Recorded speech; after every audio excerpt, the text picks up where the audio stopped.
Bueno, nik uste dut hau badala txalogarri da, oso txalogarri den ekimen bat.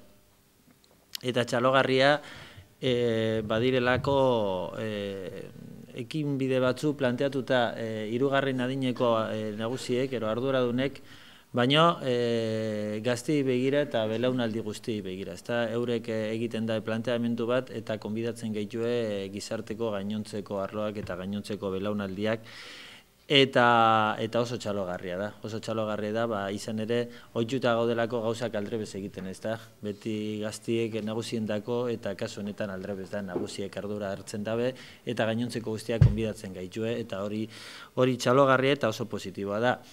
3 ibilbide dira, bata 9 kilometrotakoa, bestea 6 kilometrotakoa eta bestea txikitxoa 2 kilometrotakoak, ezberdinak dira, behar izan ezberdinak eta apur bat guztion baldintza fisikoak eta horrek ez daitela izan oztopo inok joateko, eta gainera pentsatu behar baldin badu intergenerazional dela, umiek ere logikamente 9 kilometro ibilbide bat egiteko astirik ero gautasunik ez da benez izango, horiei begira ere. Hau instrumento da komunikazioan egiteko, beste edadea. Hori ezagutu guztiak artean, eta hori bide bat hasi behar dugu. Bide barri.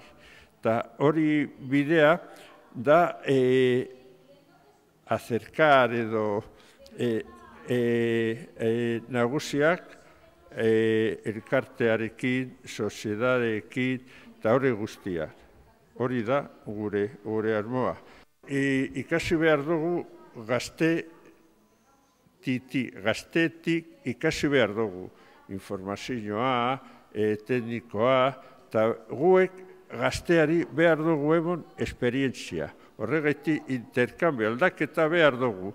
Gaztea guri, adelantos teknologikos eta hori, eta guek gazteari esperientzia. Asko urtea daukagu, horregatik esperientzia daukagu.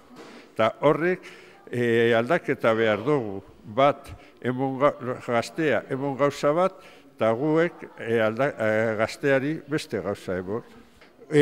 Danok partizipazio aktibo behar dugu, gazteak eta nagusiak.